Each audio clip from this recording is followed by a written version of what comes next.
ជំរាបសួរពុកម៉ែបងប្អូនបាទវិលមកជួបគ្នាសារជាថ្មីជាមួយនឹង Channel សំណាង Cooking បាទហើយថ្ងៃនេះ Channel សំណាង Cooking មកចែករំលែកពុកម៉ែបងប្អូនពីរបៀបធ្វើខគោបាទដើម្បីហូបជាមួយនឹងមីបាទ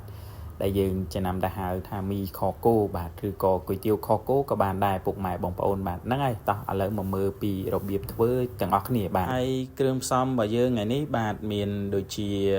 ការ៉ុតបាទខ្ញុំប្រើការ៉ុតបាទប្រហែលជាកន្លះគីឡូទៅហើយការ៉ុតគឺយើងហាន់របៀបនេះពុកម៉ែបងប្អូនបាទហើយបន្ទាប់មកគឺយើងច្រាំជាមួយនឹងខ្ទឹមសខ្ទឹមក្រហមហើយខ្ញុំបន្ថែមជាមួយនឹងខ្ទឹមបារាំងបន្តិចបាទអ្វីដែលខ្វះបានគឺ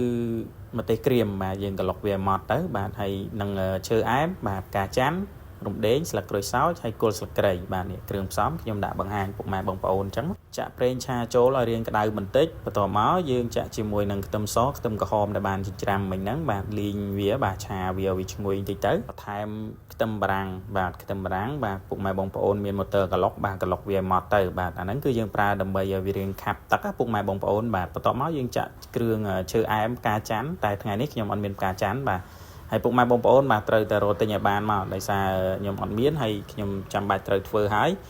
បាទហើយបន្ទាប់មកយើងចាក់ជាមួយនឹងម្ទេសក្រៀមបាទម្ទេសឆ្អើររបស់យើងហ្នឹងដែលយើងកិន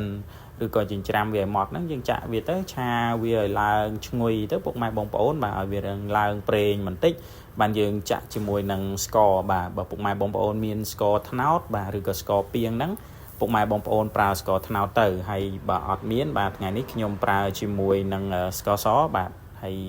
ខ្ញុំដាក់ស្ករសប្រហែលជា3វែកបាទពេលដែលដាក់ស្ករសចូលទៅគឺពុកម៉ែបងប្អូនត្រូវឆាស្ករសហ្នឹងបាទរំលីងជាមួយនឹងគ្រឿងទាំងអស់ហ្នឹងដើម្បីឲ្យវាឡើងជើងក្រងឬក៏វាឡើងឈ្ងុយវាឡើងពណ៌រាងក្រហមឆ្អិនឆ្អៅតិចទៅណាពុកម៉ែបងប្អូនបាទបន្ទាប់មកបានយើងចាក់ជាមួយនឹងសាច់បាទហើយសម្រាប់សាច់គោបាទថ្ងៃនេះគឺខ្ញុំប្រើសាច់យាវខ្លះអីខ្លះចឹងណាពុកម៉ែបងប្អូនបាទហើយសម្រាប់ខគោពុកម៉ែបងប្អូនប្រើសាច់កពួនក៏បានប្រើសាច់បាងក៏បានបាទអាហ្នឹងគឺវាឆ្ងាញ់ហើយពុកម៉ែបងប្អូនបាទហើយមុននឹងយើងយកមកចាក់ចូលជាមួយនឹងគ្រឿងទាំងអស់ហ្នឹងបាទសម្រាប់សាច់គោគឺខ្ញុំស្រុះវាសិនបាទស្រុះវាហើយលាងទឹកវាឲ្យស្អាតទៅបាទបន្ទាប់មកបានយើងយកវាមកហាន់តាមដុំដែលយើងចង់បានអញ្ចឹងណាហើយយើងយកវាមកចាក់អញ្ចឹងមកបាទហើយយើងច្បល់គ្រឿងឲ្យរងាស់វាចូលជាតិជាមួយនឹងគ្រឿងដែលយើងបានឆាមិញហ្នឹងបាទយើងរងាស់វាបានទូទៅបាទឲ្យវាសព្វចូលគ្រឿងគ្នាល្អហើយបានយើងបន្ថែមជាមួយនឹងទឹកជាបាទយើងចាក់ទឹកធម្មតាយើងចូលសម្រាប់សាច់គោថ្ងៃនេះបាទខ្ញុំប្រើប្រហែលជា3គីឡូអញ្ចឹងខ្ញុំចាក់ទឹករៀងច្រើនបន្តិចទៅដើម្បីយើងរងាស់វាបាទព្រោះខគោនេះបាទត្រូវការពេលវេលារងាស់វាដើម្បីឲ្យវាផុយពុកម៉ែបងប្អូនបាទហើយសម្រាប់ខគោបាទធ្វើភ្លាមហូបភ្លាមគឺអត់ទាន់ឆ្ងាញ់ទេពុកម៉ែបងប្អូនបាទហ្នឹងហើយបន្ទាប់មកបានខ្ញុំបន្ថែមជាមួយនឹងគ្រឿងទេសរបស់យើងបន្ថែមទៀតបាទខ្ញុំបន្ថែមជាមួយនឹងប៊ីចេងហើយនឹងម្សៅស៊ុបខ្នុរបាទហើយទឹកត្រីបន្តិចទៅហើយមានប្រេងខ្យងបាទបន្ថែមជាមួយនឹងប្រេងខ្យងបន្តិចទៅហើយបើសិនជាពុកម៉ែបងប្អូនមានប្រេងម្ទេសបាទបើមានប្រេងម្ទេសបន្ថែមជាមួយនឹងប្រេងម្ទេសប្រហែលជាមួយវែកទៅបាទដោយសារ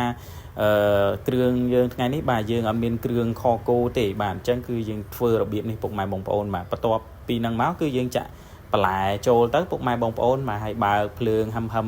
ងាស់វាចោលអញ្ចឹងណាពុកម៉ែបងប្អូនបាទរហូតដល់តែសាច់គោរបស់យើងហ្នឹងវាផុយបាទពេលដែលវាផុយហ្នឹងគឺយើងអាចយកវាមកញ៉ាំបានហើយពេលដែលសាច់គោរបស់យើងរៀងផុយហ្នឹងបាទពុកម៉ែបងប្អូនភ្លក់មើលទៅបាទហើយរសជាតិរបស់វាពុកម៉ែបងប្អូនប្រើតាមចំណង់ចំណូលចិត្តទៅណាបាទហើយរសជាតិរបស់វាគឺយើងយកមកដាក់ជាមួយនឹងមីដាក់ជាមួយនឹងគុយទាវអញ្ចឹងបាទរសជាតិរបស់វារៀងដិតបន្តិចទៅបាទហ្នឹងហើយវីដេអូគឺមានតែប៉ុណ្្នឹងទេអរគុណពុកម៉ែបងប្អូនបាទបើយល់ថាវីដេអូនេះមានប្រយោជន៍បាទជួយ share ចែកម្លែកបន្តផងបាទអរគុណជួបគ្នានៅវីដេអូក្រោយៗទៀត